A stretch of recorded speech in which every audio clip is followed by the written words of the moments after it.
নমস্কার সবাইকে, আপনারা দেখছেন স্মার্ট নলেজ ইউটিউব চ্যানেল। তো বন্ধুরা, আজকে একটা অত্যন্ত গুরুত্বপূর্ণ আপডেট দিব আপনাদের। ডব্লিউবিজিডিএস সাইকেল 4 নোটিফিকেশন 1821 টোটাল শূন্য পদে 31/1/2022 তারিখে লাইভ নোটিফিকেশন হচ্ছে। ঠিক আছে, তো এই নোটিশটা নিয়ে আমরা এর আগে আলোচনা করেছি। 31/12/2021 প্রকাশিত হয়েছিল, আর্জেন্ট নোটিশ প্রকাশিত হয়েছিল ডাক বিভাগ থেকে। তো এই নোটিশে বলা হয়েছিল জানুয়ারির লাস্ট উইক থেকে 31শে মার্চের মধ্যে নোটিফিকেশন সাইকেল 4-এর কাজ চলবে, এমনকি সাইকেল 4 বিজ্ঞপ্তি প্রকাশিত হবে। তারপর যেটা আপনাদের বলেছিল যে আপনাদের জুলাইয়ের লাস্ট উইক থেকে 30শে সেপ্টেম্বরের মধ্যে সাইকেল 5-এর নোটিফিকেশনের কাজ চলবে, এমনকি নতুন নোটিফিকেশনও বের হবে সাইকেল 5-এর। তো সেই মতো অফিসিয়াল সাইটে সব স্টেটের রেজাল্ট ধীরে ধীরে প্রকাশিত হচ্ছে।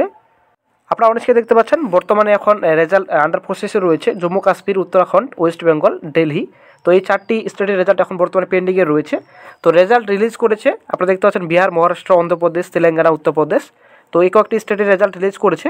তো 4টি স্টেটে বর্তমানে এখন রেজাল্ট প্রকাশিত করা বাকি রয়েছে। তো আশা করি 31/1/2022 তারিখের মধ্যে সব রেজাল্ট প্রকাশিত হয়ে যাবে। তো আমরা চলে যাচ্ছি বিস্তারিত যে নোটিশটি প্রকাশিত হয়েছে নতুন। আপনারা অনেকে দেখতে পাচ্ছেন ডাকভবন থেকে একটি নোটিশ প্রকাশিত হয়েছে। আপনারা দেখতে পাচ্ছেন 21/1/2022 তারিখে প্রকাশিত হয়েছে। Government of India, ministry of communications, department of post, GDS section যেটা রয়েছে 21/1/2022 থেকে প্রকাশিত হয়েছে ডাকভবন থেকে। ঠিক আছে, তো আপনারা অনেকে দেখতে পাচ্ছেন মেন যেটা সাবজেক্টে যেটা রয়েছে implementation of GDS online engagement process register যেটা আপনাদের রয়েছে। তো আপনারা অনেকে দেখতে পাচ্ছেন যেটা আপনাদের this is regarding implementation of revised GDS online engagement process from 4th week of January. তো জানুয়ারি 4th উইকের মধ্যে আপনাদের যেটা জিডিএস অনলাইনে যেটা সাইকেল 4 নোটিফিকেশন বেরোনোর কাজ চলছে।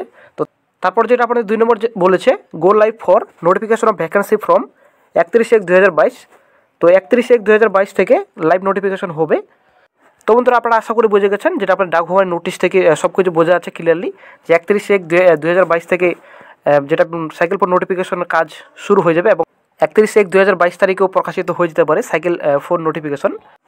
আপনারা অনেকে দেখতে পাচ্ছেন জিডিএসের ভ্যাকেন্সি ওয়েস্ট বেঙ্গল সার্কেল যেটা আমাদের রয়েছে।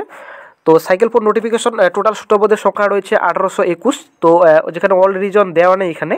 ঠিক আছে, তো এটা কয়েকটা রিজন দেওয়া রয়েছে, কিছু রিজন বাকি রয়েছে। আপনারা দেখতে পাচ্ছেন এইচকিউ রিজনের টোটাল আপনাদের 65, দেন আপনাদের 545 কলকাতা রিজন, দেন সাউথ বেঙ্গল রিজন রয়েছে 629 শূন্য পদ, দেন আপনাদের নর্থ বেঙ্গল রিজন রয়েছে 536, তারপরে বিডি রিজন রয়েছে আপনাদের 42 রয়েছে আপনাদের। ঠিক আছে, তো তারপর যেটা আপনার টোটাল শূন্যপদের সংখ্যা রয়েছে 1821। তো 1821 টোটাল শূন্যপদে বিজ্ঞপ্তি বেরোচ্ছে সাইকেল 4 নোটিফিকেশন 31/1/2022 থেকে লাইভ নোটিফিকেশন হচ্ছে সাইকেল 4-এর। তো বন্ধুরা, আপনারা আশা করে বুঝে গেছেন। তো নোটিশে সম্পূর্ণ বিস্তারিত দিয়েছে, আর্জেন্ট নোটিশ। আপনারা দেখতে পাচ্ছেন ডাকভবন থেকে এটি প্রকাশিত হয়েছে। তো সব কিছু বিস্তারিত দেওয়া রয়েছে, আপনারা দেখতে পাচ্ছেন অন স্ক্রিনে। তো অবশ্যই ডিসক্রিপশন বক্স চেক করবেন, নোটিফিকেশন লিঙ্ক দেওয়া থাকবে ডিসক্রিপশন বক্সে। তো এবার চলে আসছি ডব্লিউবিজিডিএস সাইকেল 3 রেজাল্ট কবে প্রকাশিত হবে।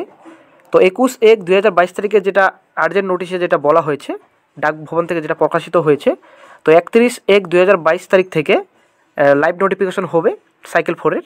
তো সেই মতো আমরা ধরে নিতে পারি ডব্লিউবিজিডিএস সাইকেল 3 রেজাল্ট 31/1/2022 মধ্যেই প্রকাশিত হয়ে যাওয়ার সম্ভাবনা অনেকটাই রয়েছে। এই মাসে যদি প্রকাশিত না হয় বাই চান্স বা ব্যতিক্রমে, তো ফেব্রুয়ারি 1st উইকের মধ্যেই ডব্লিউবিজিডিএস সাইকেল 3 রেজাল্ট প্রকাশিত হবেই। কারণ আমরা সব নোটিশ থেকে বুঝতে পারছি যে 31/12/2021 তারিখে যে নোটিশটি প্রকাশিত হয়েছিল, তো সেই নোটিশে পরিষ্কার বলা রয়েছে জানুয়ারি লাস্ট উইক থেকে 31শে মার্চের মধ্যে সাইকেল 4 নোটিফিকেশনের বিজ্ঞপ্তি বেরোবে। তারপর 21/1/2022 থেকে যে নোটিশটি প্রকাশিত হয়েছে ডাকভবন থেকে, তো এখানে পরিষ্কার বলা রয়েছে তো লাইভ নোটিফিকেশন হবে 31/1/2022 তারিখে।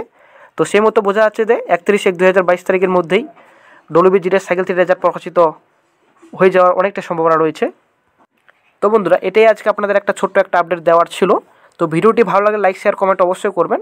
তো এরকম চাকরির খবর আপডেট পাওয়ার জন্য অবশ্যই চ্যানেলটিকে আপনারা সাবস্ক্রাইব করে দিবেন, সঙ্গে অল নোটিফিকেশন অন করে রাখবেন প্রতিনিয়ত যে কোনো সরকারি এবং বেসরকারি সবার আগে চাকরির খবর আপডেট পাওয়ার জন্য। তো জিডিএসের যে কোনো আপডেট পেতে অবশ্যই চ্যানেলটিকে আপনারা সাবস্ক্রাইব করে দিবেন।